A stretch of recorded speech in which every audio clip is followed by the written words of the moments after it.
Hey guys, in this video I'm going to be going over how PLT works in biology. So PLT stands for Personalized Learning Time, the P for personalized, L for learning, T for time, and it's something we do every Monday in biology class and as well as a few other days of the week depending on our project schedule. Now, best practices during PLT in biology, let's go over what it is and what it isn't. First of all, PLT is individual time, P for personal, and you can use this time on your own as best you see fit, but it's not group work time, that's important. It is time to take assessments when appropriate, but it's not more seminar time. It's time for active studying, but not just time to relax or watching videos over and over again.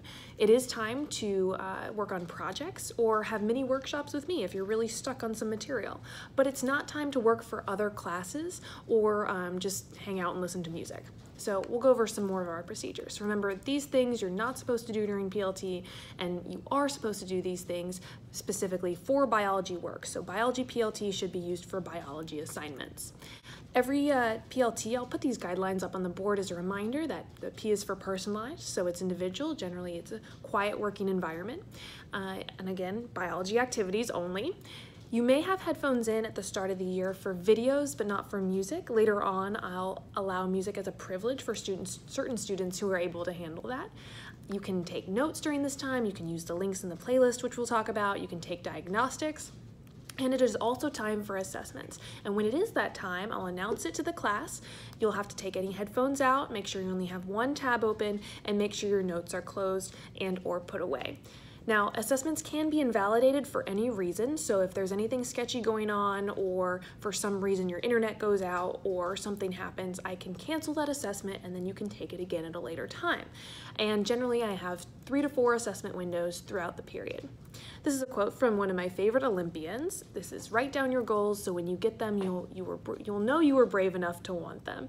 And so we start every PLT in biology by writing down goals for the period. And so you can write down a goal. I plan to master this focus area. I plan to study for this. I plan to finish this checkpoint. So at the beginning of class, we'll set our PLT goals. I'll check some notes if I need to, and then I'll answer any questions. During PLT, students work silently, so I shouldn't hear any noise unless we're working on a workshop together or there's an exception to that. And you should work individually on biology activities of your choice, and I'll open up times for assessments 3 to 4 times during PLT, and I'll call that out, and then students can choose to attempt assessments at this time, or they can wait for another window. If you want to use the entire PLT period to study it or work on projects, that's fine. It's up to you. But please make sure you do use your time wisely during biology PLT. Now here are our assessment policies, and this is very important.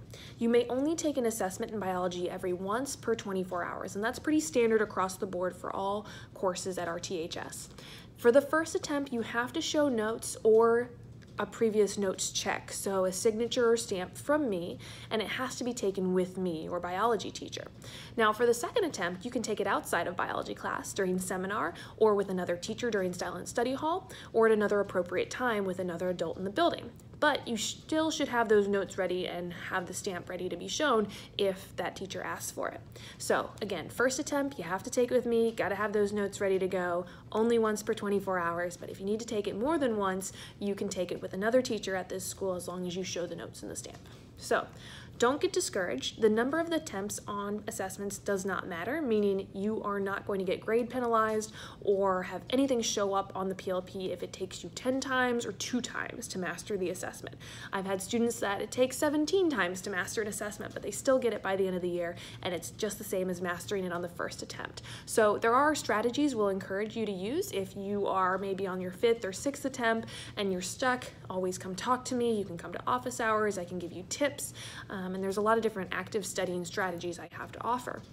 Now during PLT, you can use your playlists within the PLP, and I'll show you how to get there in just a second, and use as many or as few of the resources as you need. So these are different resources for the topics within this focus area, and you can watch the videos or take the quizzes or do the readings, but you don't have to do all of them, and you don't have to do them in order. So typically look for the ones you think will be most useful to you.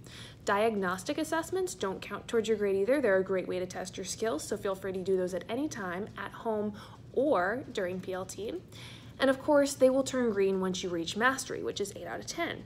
If it is a red highlight on the PLP, that means you haven't yet mastered it, but the timeline that is suggested to master it has passed. So maybe by December you haven't made it halfway through, and so they might turn red, and that's okay. It's not going to bring your grade down. It's just a little reminder that you should probably be working towards this one pretty soon.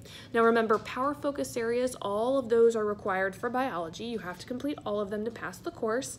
Additional focus areas are optional, but they will boost your grade. So basically, power focus areas will get you all the way through to a 91, and then each of those additional focus areas, because they are 9, they are worth 9%. So one additional focus area will add 1% to your grade. It's that simple in biology.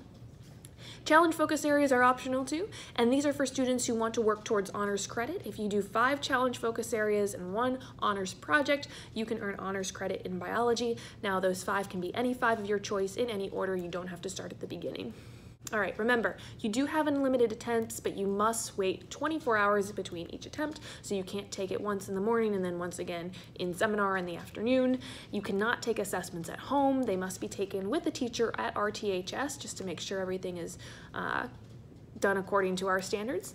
And the notes for taking these assessments, you can earn these stamps for our guided notes in class, and you see how our guided notes pages are set up. We have a power focus area that's correlated with these 3 notes, so as long as you have these 3 signatures filled out, for example like this, you can take this focus area. And same thing goes here. You just need 1 set of notes to take this focus area here, and then 1 set of notes to take this one. So look on the front page of your note sheet.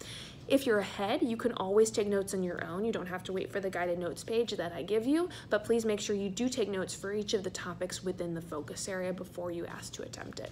Now right here we're looking at our goal setting page. So if we go to Monday, we can add a goal for this period by clicking on the day and then typing in something or selecting one of the suggested options correlating with one of the power focus areas. So for example, if I wanted to take Introduction to Biology, I could put that, or I could just write Study for Introduction to Biology, or get rid of it and put my own thing on the goal. So these can be from the PLP system themselves or from your own head. And I could write Study for Additional Focus Area, or I could select that from the menu below as well, or I could create my own goal associated with one of the projects. So these are really open-ended, but you can use the tool as much or as little as you want. I just ask that goals be specific and manageable for the period. So to navigate to the actual focus areas, we can go to Year and then click on the focus area we want to study.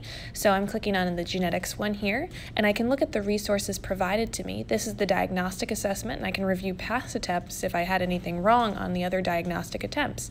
The general resources are up here, and sometimes focus areas have these, and then a focus area is divided into different objectives with a full playlist of different activities that you can use to review for that objective.